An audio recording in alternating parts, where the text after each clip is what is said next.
The air in the hearing room crackled with a silent tension, a stark contrast to the usual cacophony of Capitol Hill. Every whispered conversation seemed to amplify, every rustle of paper a gunshot. In the hushed anticipation, cameras like unblinking robotic sentinels stood poised, ready to capture the precise moment when a political spark would ignite a headline, shaping narratives across the nation. This wasn't just another committee hearing on federal housing reform. It was a carefully choreographed battleground, a clash of ideologies where careers could be forged or shattered in a single, ill-fated exchange. Before we dive into the heart of this dramatic confrontation, a quick favor, tell us where you're watching from in the comments below, and don't forget to subscribe so you won't miss a single story of power, strategy, and unexpected reversals. Congresswoman Jasmine Crockett, a vibrant force from Dallas, adjusted her microphone with a subtle, almost imperceptible flick of her wrist.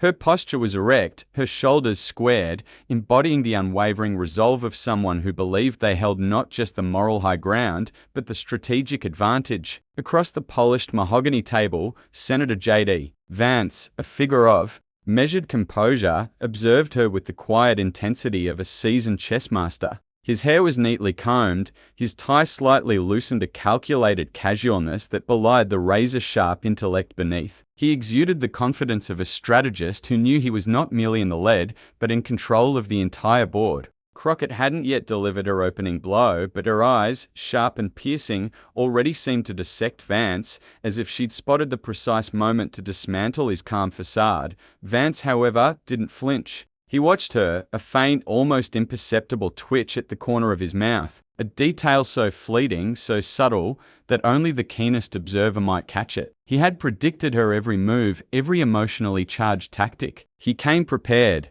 armed with not just an arsenal of sharp data, but a meticulously crafted plan, a strategic net designed to ensnare his opponent in her own passionate rhetoric. He had studied Crockett, knew she would lean on raw emotion, on the personal stories that tugged at heartstrings but often lacked the concrete foundation to withstand a logical onslaught. As the chair concluded the preliminary remarks, Jasmine Crockett seized the microphone, her gaze sweeping the room like a gladiator entering the arena, commanding instant silence. Only the soft clicks of cameras and the frantic scratch of reporters' pens broke the stillness. Crockett knew every eye in the room, and indeed, every eye watching across the country was on her. She intended to make this moment a resounding victory, not just for herself, but for the voiceless. Colleagues, she began, her voice low but sharp, each word measured to cut into her opponent. We're here to talk about housing, but I can't stay silent when failed policies are pushing my people into despair. She directed her gaze, pointed and unyielding, at J.D. Vance, who sat across from her with an unchanged, almost serene expression, hands resting lightly on a stack of meticulously organized documents. Vice President Vance, she emphasized the title, letting it hang in the air like a poised dagger, has repeatedly voted against bills that would provide affordable housing for those who need it most. He stands with the privileged, not with those struggling to pay rent in Dallas. The attack had begun. Crockett's voice rose, brimming with righteous indignation and the raw power of emotion, ready to paint a vivid picture of despair that she believed no amount of data could erase. The air, just moments ago alive with the raw, passionate fire of Jasmine Crockett's emotional appeal, now hushed to a profound stillness as J.D. Vance leaned toward the microphone. The room, which had seemed to pulse with Crockett's indignation,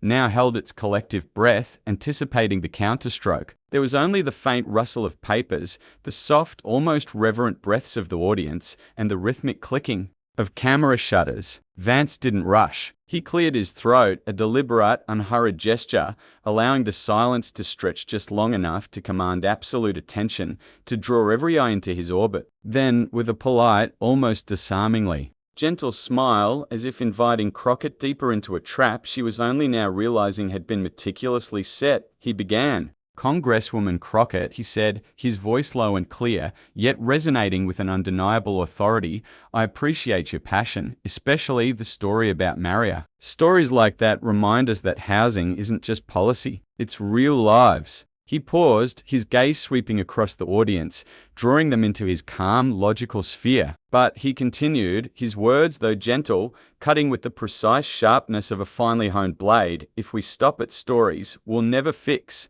The roofs you mentioned. A few in the audience, those with a more analytical bent, nodded almost imperceptibly, already sensing the shift in the tide. Vance then opened the slim folder in front of him, pulling out a sheet of paper with lines carefully highlighted, a visual testament to his preparation. "Let me share some numbers," he stated, holding up the paper, not to boast, but to underscore the undeniable weight of his research, "because I believe the people deserve the truth, not just emotion." According to a recent federal report, he explained, housing programs in Dallas, the very city Congresswoman Crockett represented, had received billions of dollars over the past decade. Yet, he emphasized, homelessness in that same city had risen by 22% in the last 5 years. Eviction rates, he added, were among the highest in the nation. "Congresswoman," he questioned, his voice calm but piercing, "if federal funds are the solution, as you claim, then why are the results the opposite?" The room grew quieter still, only the frantic scribble of a journalist's pen breaking the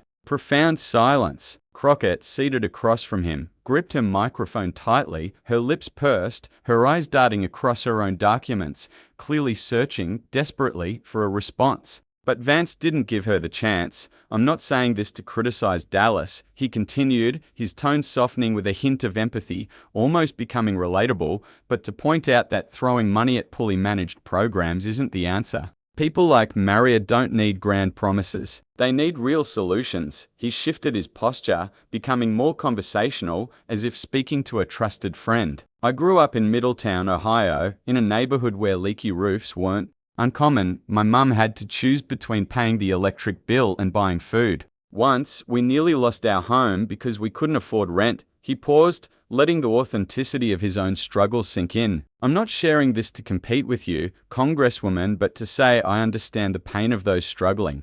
But I also learned that emotion doesn't pay the bills." A ripple of murmurs spread through the audience. Vance's personal story, delivered with marked control, was resonating just as deeply as Crockett's, but with a crucial difference: it was anchored in a call for practical action. Vance returned to the core issue, his voice sharpening again. "You accused me of voting against housing bills, but you forgot to mention those bills were riddled with wasteful provisions. Millions of dollars for programs that never reached the people." He looked directly at Crockett, his gaze unwavering. A silent declaration that said, "You made the wrong move." "I voted no," he concluded with quiet force, "because I want taxpayer money used wisely, for both Dallas and Middletown."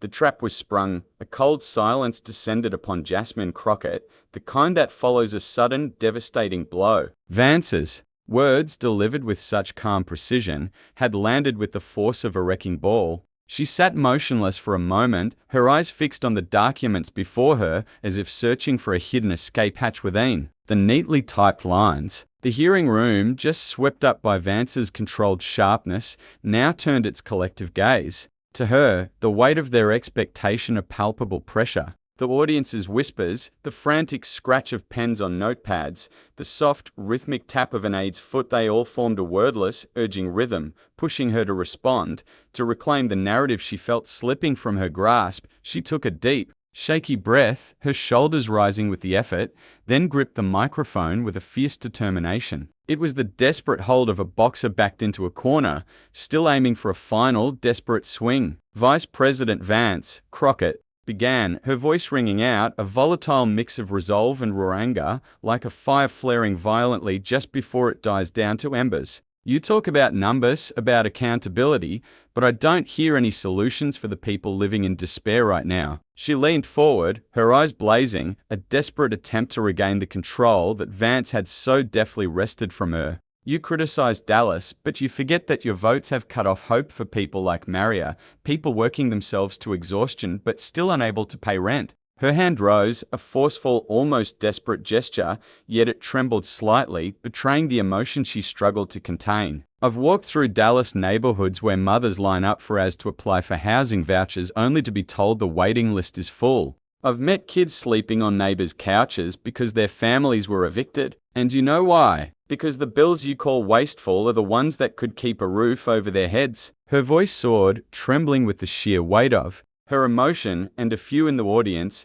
those who connected with raw human struggle, nodded, momentarily drawn back into her story. Crockett shifted, a desperate maneuver to strike at Vance's perceived weakness. You talk about Ohio, about your struggles, but let me remind you, while you sit here representing Middletown, you voted against a bill that would help rural families have safe housing. She pressed on, her voice filled with an almost frantic energy. You talk about accountability, but do you take responsibility for the people in your state living in homes without clean water, without electricity? She paused, hoping her words would resonate with the audience, hoping they would see the hypocrisy she perceived. But her eyes flickered, a fleeting moment of self-realization, as if she suddenly understood she lacked a specific figure, a concrete example, to back her claim. The accusation hung in the air, passionate but unmoored. She pressed on, her voice lowering but still fierce. I'm not here to play the blame game, Mr. Vance. I'm here for the people who don't have a voice in this room.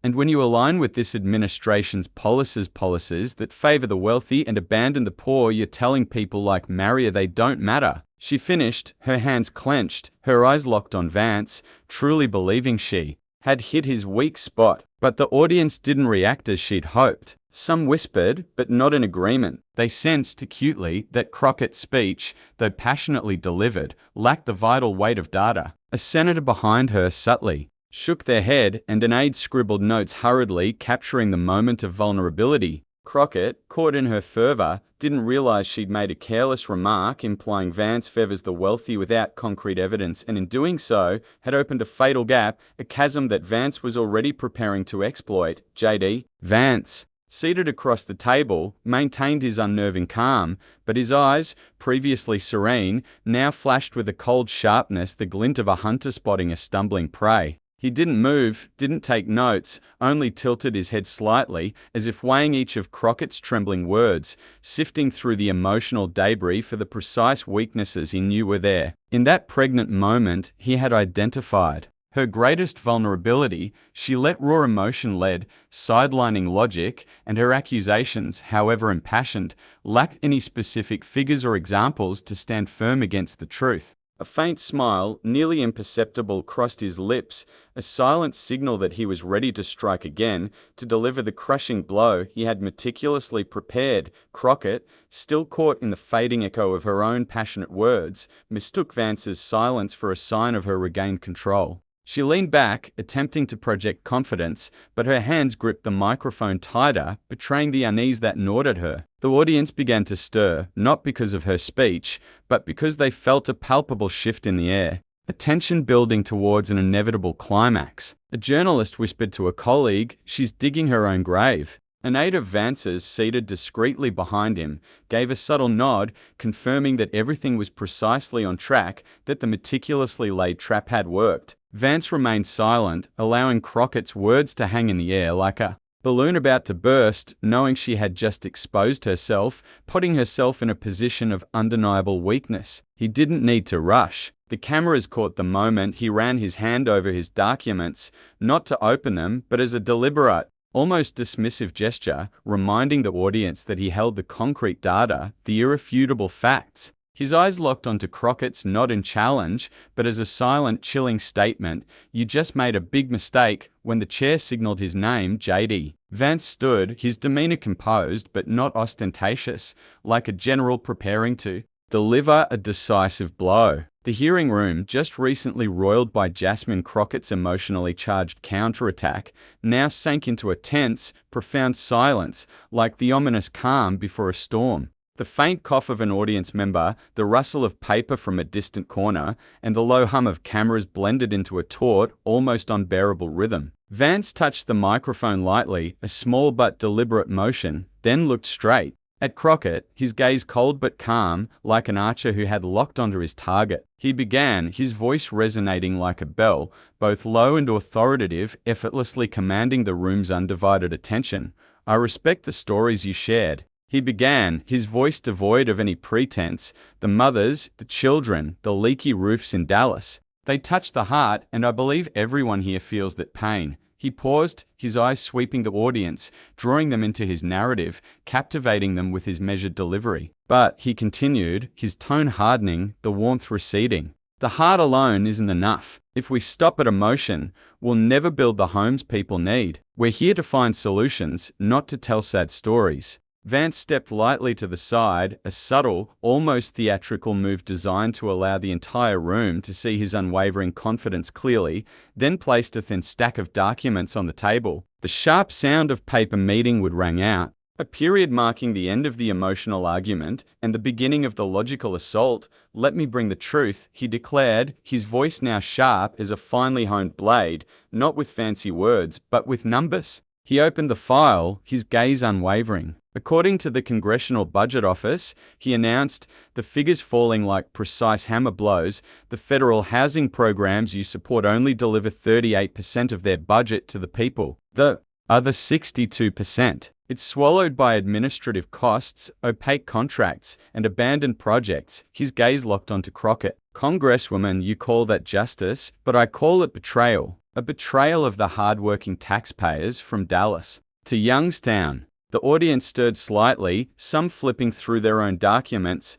almost instinctively, as if to verify Vance's damning figures. Crockett, seated across from him, gripped the edge of the table, her eyes flashing with impotent anger, but she didn't interrupt. The trap was set, and she was caught. Jasmine Crockett sat motionless for a moment after J.D. Vance finished his speech, her eyes fixed on the documents before her as if searching desperately for an escape from the crushing weight of his logic. The hearing room, just swept up by Vance's relentless sharpness, now turned all its attention to her, a palpable, silent judgment hanging in the air. The audience's whispers, the frantic scratch of pens on notepads, and the soft tap of an aide's foot formed a wordless rhythm, urging her to respond, to reclaim a narrative that had been so utterly dismantled. She took a deep, shuddering breath, her shoulders slumping slightly. Her hands, which had so fiercely gripped the microphone earlier, now lay limp on the table, as if all her strength, all her resolve, had been drained from her. A Democratic senator nearby whispered to an aide,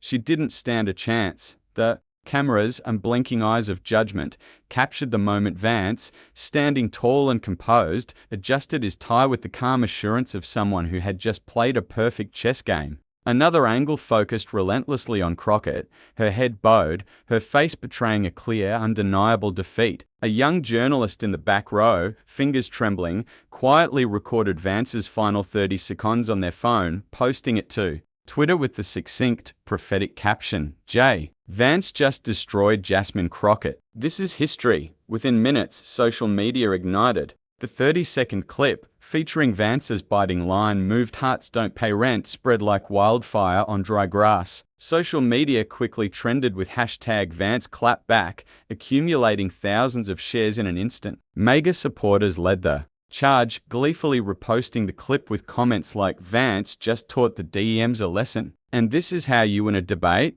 A prominent conservative account declared, Crockett thought she could win with tears. Vance brought the truth, even neutrals were swept up, one user commenting, "I don't support Vance, but I've got to admit, he came prepared." On TikTok, the clip was quickly edited with dramatic text effects highlighting Vance's final, devastating line, paired with equally dramatic background music. Young users from bustling big cities to quiet rural areas started posting reaction videos, many nodding in approval at how Vance seamlessly blended data with personal stories. "I live in Youngstown," one user from Ohio posted, "and Vance is right. We don't need more promises. We need housing." Meanwhile, Crockett's supporters attempted to push back, posting videos defending her passion, but their efforts were quickly drowned out by the overwhelming wave of support for Vance. "Crockett has heart," one user succinctly summarized the prevailing sentiment, but Vance has heart and brains. News outlets jumped in. Fox News, just hours later, aired an analysis calling Vance's performance a resounding victory for practical thinking. A commentator remarked, "Vance exposed the weakness of Democratic policies and Crockett had no answer." Even traditionally neutral outlets like CNN acknowledged that Crockett was overwhelmed. An online article described it starkly. Crockett came in with passion, but Vance walked away with the win. Even some liberal outlets, while sympathizing with Crockett's message, reluctantly admitted she was unprepared. In the hearing room, the aftershocks lingered. A journalist near the exit texted their editor, "This clip is going to dominate social media." One of Vance's aides, standing discreetly in a corner, checked their phone and smiled as hashtag Vance Clapback surpassed 10,000 mentions. Some audience members began leaving the room, not to rest, but to share the moment, sending texts, posting online, as if they'd just witnessed a game-changing event unfold before their very eyes. Crockett, still at her table, attempted to maintain composure, but her shoulders slumped slightly, as if the immense weight of defeat pressed down on her. An aide approached, whispering something, but she only nodded weakly, her eyes pointedly avoiding the merciless gaze of the cameras. She knew this moment wasn't just a loss in the hearing room. It would follow her outside, on social media, on TV, where millions would watch and judge. A Democratic senator nearby placed a comforting hand on her shoulder, but no gesture could deny it. Vance had shaped the narrative, irrevocably, as JD. Vance sat down. The hearing room felt as if all the air had been sucked out, leaving only the reverberation of applause, crashing like waves on a shore. The audience, swept up in the dramatic showdown, exchanged stunned glances, as if they had just witnessed a boxing match end in a knockout. The faint creak of chairs, the murmur of senators, and the frantic typing of journalists blended into a chaotic but vibrant soundtrack of aftermath. Jasmine Crockett, seated across the table, still bowed her head, her fingers idly twirling a pen, her eyes clouded like someone lost on her own stage. Republican senators behind Vance exchanged satisfied